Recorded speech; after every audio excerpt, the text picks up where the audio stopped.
You're watching Community Conversations, a Concord TV production. So welcome to Community Conversations. I'm Concord TV Executive Director Josh Hardy, and it's a really exciting time of year. It's the holiday season, and with that here in Concord comes one of our favorite traditions, especially for us here at Concord TV, and we're talking about the Boys and Girls Club TV auction. And I'm thrilled to have Emond and Tanya Frost with me today from Boys and Girls Club of Central New Hampshire. Thanks to both of you for taking the time. I know it's a really busy week, and 2020 has just been so crazy busy as well. So thanks for taking a few minutes. Thank you. No problem. Thanks for having us. Yeah, so let's start with just the history. This auction, several generations of Concord residents have grown up with the TV auction. How many years is it? 47 or 47? This will be the 47th. Yeah. And so Chris, tell us just a quick snapshot of some of the history and the legacy of this long-running event. Man, it literally started like you think on Continental Cablevision when they had their office downtown, and it was barely big enough for like two people to be in. And the director at the time would literally just get stuff and say, "Who wants to buy this cup of coffee?" And I'll start the bidding at like 50 cents, and they would kind of go from there. And it would, even back then, they were delivering stuff and just tossing it in your front yard at all hours of the evening. But it was a great fundraiser. And kind of as we joke, it's the original, shopping on TV kind of thing.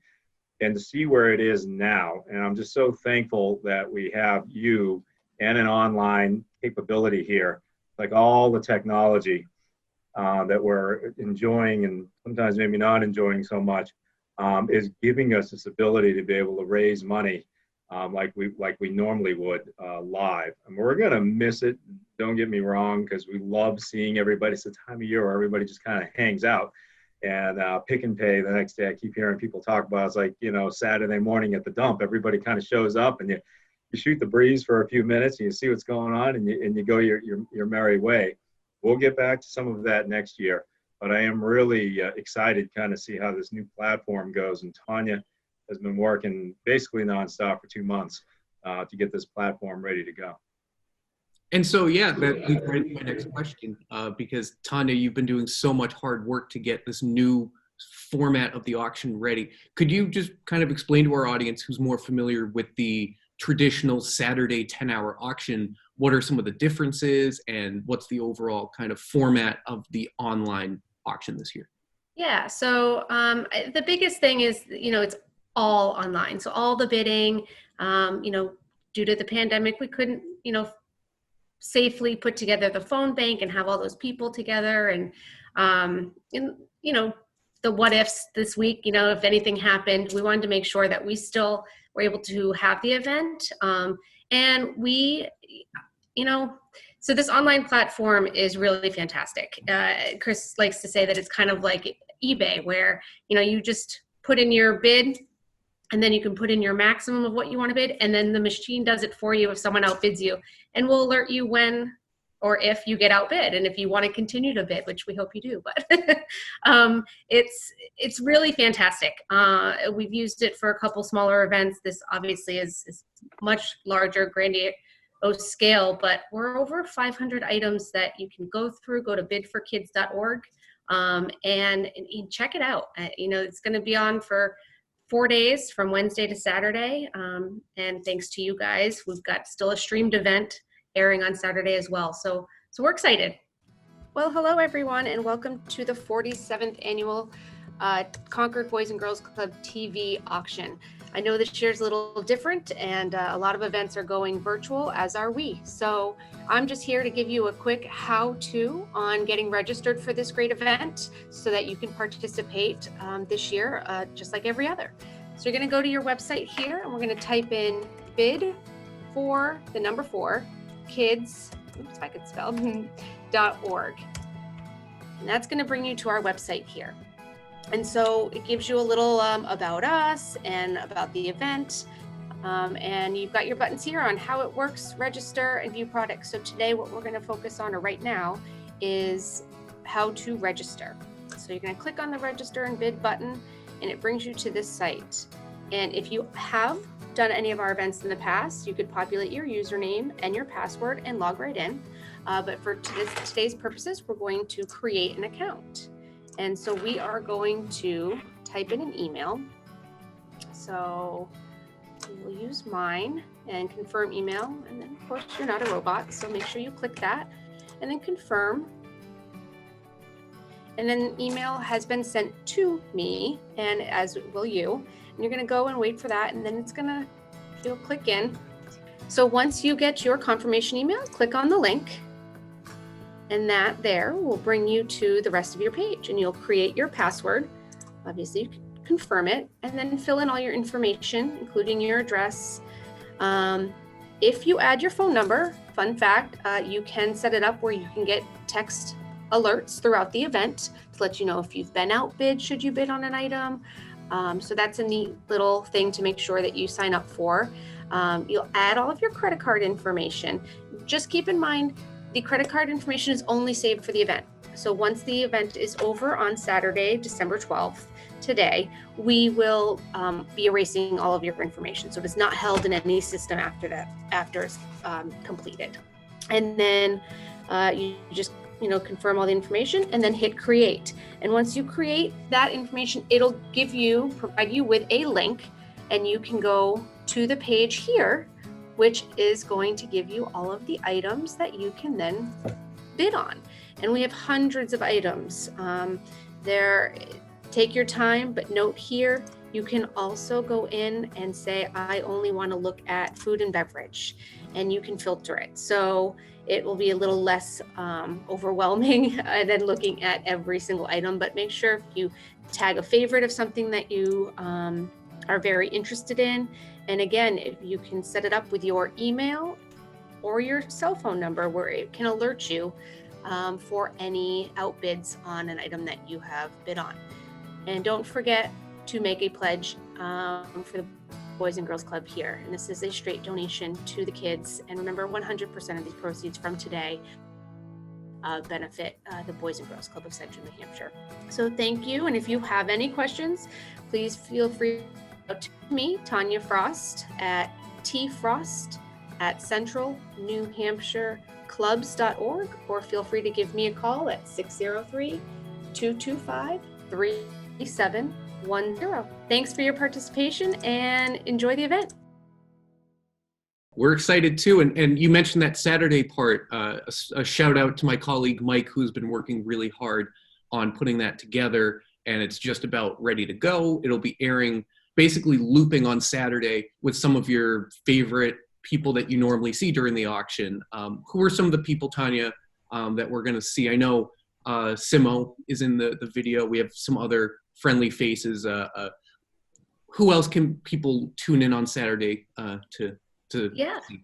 absolutely. So our title sponsors, we were able to get them in to do a little video. So we've got David Siegel, we've got Amanda Osmer from Grapponi, and we have Mike and Mamadou from Bangor Savings Bank. And they all did a great job. And we wanted to still have as much of that live feel as possible to this event. And so we put up a set and had people come in at scheduled appointments and do their one-on-one videos with us. And again, I can't say it enough. I'm excited about it. I think everyone had that energy behind it, and they still want to push this as much as they can for the kids. Yeah, absolutely. So for that video on Saturday, they can find that on Concord TV's YouTube. They can find it on channels 6, 17, and 22, like they always do. It'll also be streaming on bidforkids.org, right? It will, right on the auction page, yep. So people, I think that it's not the same as always, but I think it'll sort of help that sense of normalcy in what otherwise has been kind of a strange year.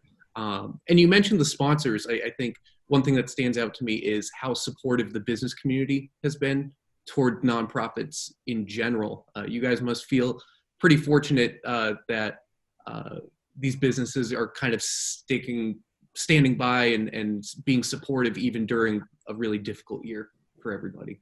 So absolutely. Yeah. So anything else that our audience should know? Oh, actually, one thing I wanted to ask, and Chris, this might be more directed towards you. Everybody knows Boys and Girls Club, but could you remind people who might be auction or might be bidding on items, sort of what the proceeds are going towards, what types of services, sort of, I don't know how at this point anyone doesn't know, but just remind us, because it's so crucial where this money is going towards. There's actually been a lot of changes even in the past year, but to just kind of piggyback on what you just said about the sponsors, it has been a difficult year for everybody, but yet our sponsors have continued to generously support the organization through this event and basically every other event we've done this year. And it is a testament to all of the businesses in central New Hampshire to continue to, have the desire to be able to step up. And what we know for them has been a very challenging year. And you almost feel bad asking, but they're like, no, I'm in. I want to do this. It's important. And basically it's for the kids. So it's nice, for lack of a better word. We're very fortunate that way. And where this money is going this year, I'm sure it's no surprise to a lot of people, but there's a lot of virtual work being done by the students here in Concord, especially. Many of those kids are here with us 2 or 3 days a week, all day, and they are literally cracking the computers open 7:30 in the morning. They break for lunch, and they are right back at it until basically their bell rings at 2:30, and it's a long day. I mean, I look at those kids, I'm like, man, that's a lot. It's a lot of work. I'm sure the teachers and the students will be very happy to go back to kind of some normalcy of being in the classroom again.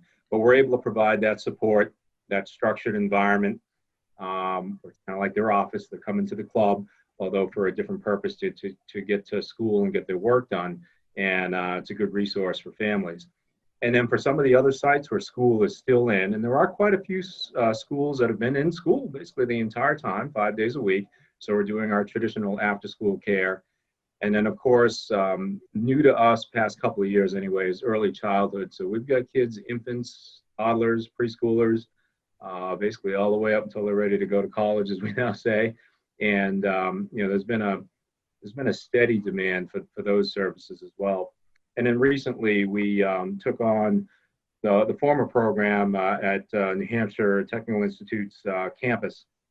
They had a child care center there, which basically functioned or did function as a lab school. And that was really the difference for us in wanting to help out in that area, was having access to a lab school and also making sure that a good lab school didn't disappear, essentially, because a lot of the students that are going for early childhood or education studies at NHTI, this was their place where they would go do their lab work and observation work. So it would have been a real shame for them had that disappeared. And the reality of it, you would have had 60 families essentially that would have been without care. So it's been a heck of a year, but I think again, I can't say it's really because of the community that we continue to have the confidence to take on other projects in the middle of a pandemic, let alone just kind of be open. And I think that's always been kind of the attitude and the culture of the organization ever since I've got here. Whether it's our board or our staff, they're kind of ready to go and do whatever. So it's a great place for me as an executive director, because I kind of feel like we can do anything if we really have to. That's a great culture and board culture as well. So, and everybody has to really be on board for that to be able to adapt and continue to grow. And so that's a great organization that you guys have over there. And Chris, your leadership during difficult times. You haven't mentioned it because I think you're too humble, but you were a Pinnacle Award recipient this year from the Chamber of Commerce. I think due to many factors, but obviously your leadership during even the most difficult of times. So I wanted to make sure I mentioned that recognition as well.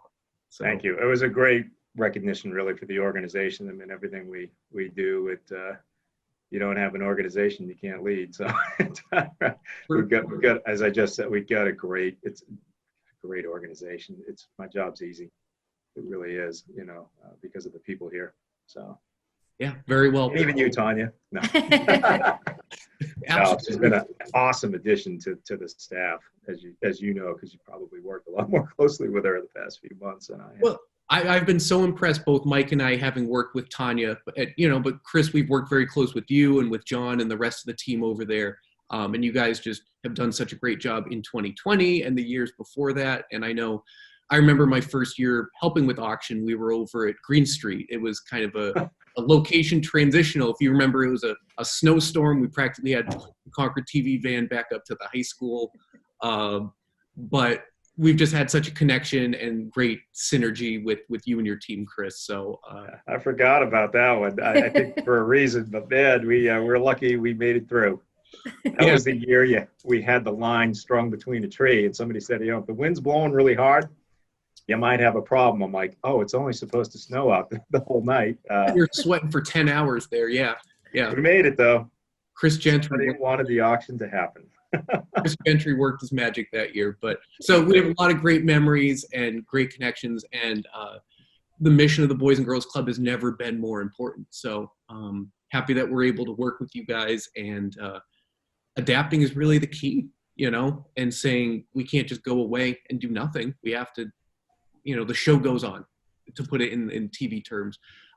So Tanya, just to wrap up, could you remind our audience again sort of where they can go for the bidding and any other information that might be key for anyone who wants to take part this year? Absolutely. So it's bid4kids.org. And there it gives you a little how-to with the event. The auction page is under view product. And also there's the pledge board, which is something that we spent a lot of time during the live event talking about. And, we have some of that content in the video, but, you can make any donation. And remember, even the $5, $10, they add up. You don't have to give 200 and plus, it's those little ones that really do make a difference. And that little thermometer, we want to see it go up. So make sure that you put in your little pledge as well. Absolutely. That's great. So again, I want to just thank Chris and Tanya for joining us for Community Conversations. Let you guys get back to work in just a moment. And I hope everybody tuning in will take part in the auction, whether by just watching, donating, like Tanya said, $5, it'll go a long way. And it all stays here in the community, which is really important. So thank you again. And thanks for watching. We'll see you next time. Thank you. Thanks, Josh.